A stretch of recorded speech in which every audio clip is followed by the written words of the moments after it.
Hi, welcome. This is Lee Irwin with Spiritual Women Entrepreneurs. So glad you're here today. Today we're going to be talking about reality check. Is crazy busy killing your business? And this is part 2 of me talking about how I set up my business, the foundation for my business, a year ago to be able to take a month off. And I know you would love to have the same freedom. So let's talk about how to do that. This is the nuts and bolts, how to actually make that happen. So first thing, reality check, yes. It's not going to happen if you don't schedule it. So all the things that you are wanting to have happen, and believe me, I've been there. I sometimes go there again. You know, I want to network, do marketing, reach out to potential clients, write a program, go to webinars, create a webinar, coach clients. Did I say that? But, you know, we want to be continually coaching and, you know, doing the bookkeeping and all the 1,000 things you could be doing to build your business. Because here's the truth, your inbox is never empty. It's never going to be empty. So this is how we're going to get a handle on it. All right? And it's not just about your inbox. It's about, it's a friend of mine, Isabel Mercer, she's amazing, and she likens it to trying to put 5 pounds of potatoes in a 1-pound sack, right? It's never going to fit. All of those things you want to do are never going to fit in a day, a week, a month. We overestimate the things that we can get done in a week. So let's go on to how to set yourself up for success, right? I know you all want to know that. And here's the thing. Ask yourself, what am I tolerating that I could be eliminating? So where are your tolerations? Where are the open loops that you need to close or say no to? So here's the thing. If you're not a hell yes, then you're a hell no. Do not create room in your schedule or in your life or in your business for maybe, because maybe is really just a delayed no. And it creates worry. It causes worry, and it'll kill your business, and it'll just suck the life out of you, maybe. And I'll tell you a little story. This week, I had an opportunity to practice hell yes or hell no. With the help of my assistant, Debbie, I got an email through my website, someone contacting me, a photographer, saying, Lee, let's talk about how we can work together to help women, you know, put their best foot forward and really build their business and be amazing. Sounds good, right? Sure.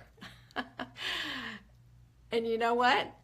My first thought was, well, maybe. Until Debbie gently, in her very focused and gentle way, said, is this a hell yes? And I had to tell the truth to myself first and then to her. No, it's not a hell yes. Just not feeling it.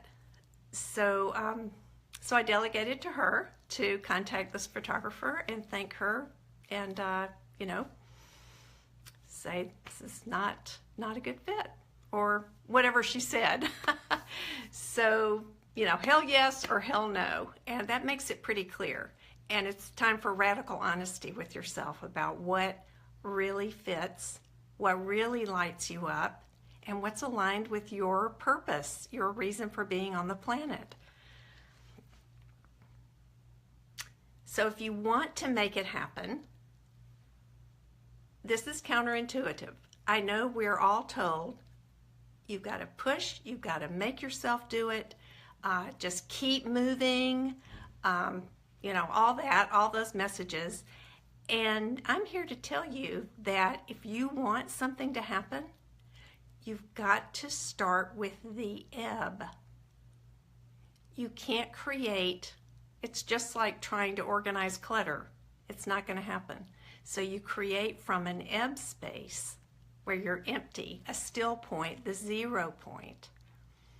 And so how do you create that? You might be thinking, well, sounds good, Lee, but how am I going to get some space in my calendar?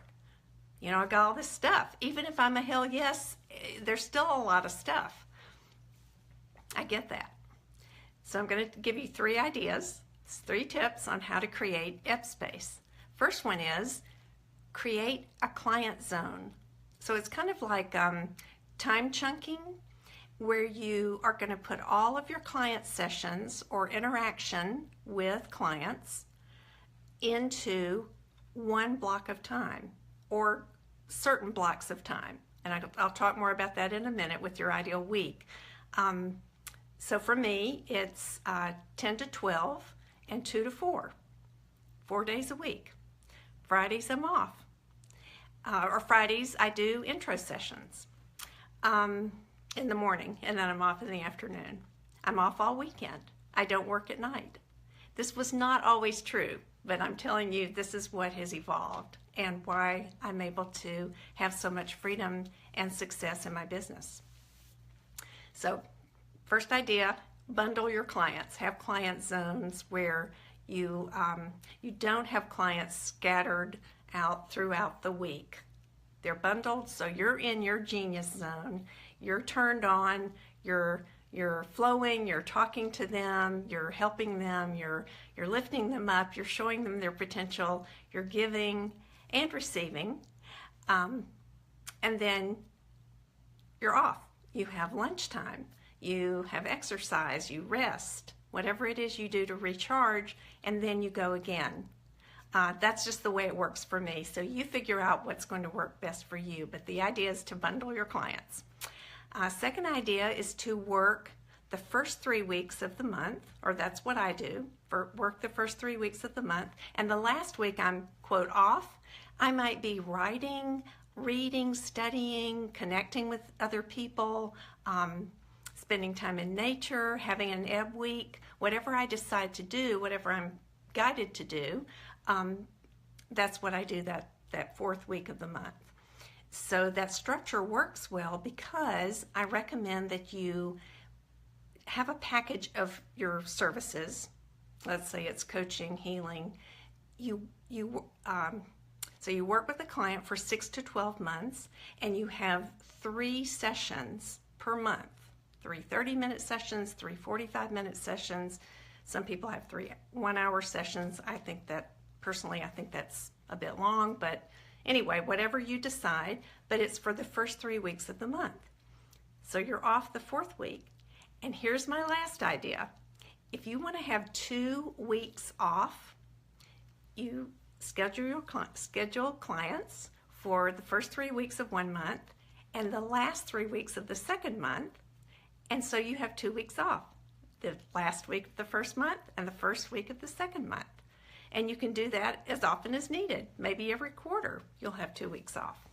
And nobody misses a beat. Not a single session is missed. So those are my ideas. And the way that all of this is structured is through an ideal week. And I learned this from Michael Hyatt, who's amazing. You can find him on the internet. He has a great blog. And what he recommends is having an ideal week calendar, and I set it up on my Google calendars. Actually, Debbie set it up in consultation with me, and it's all one color. I love aqua, so it's aqua, and my coaching sessions I have in purple, but just so I can see. But anyway, the ideal calendar is an overlay so that you can instantly see your week at a glance. How closely does your business calendar match your ideal calendar? And Debbie has made a quick little mini tutorial for all of you. Watch her mini tutorial. She'll talk you through it step by step, exactly how to set up your own ideal week. And what I want you to do is actually do it. This is your one thing to do this week. One big thing that will make such a huge difference in your peace of mind, your income, and your business success. So that's your call to action. Let us know how it works for you. If you have any questions, post them here in the comments. And just so happy to share this with you. I hope it brings you huge peace of mind and happiness, and even more clients that you thoroughly enjoy working with, and that you have lots of free time to be the blessing you are in the world. So own your greatness, embody your mission, get out there and shine. The time is now.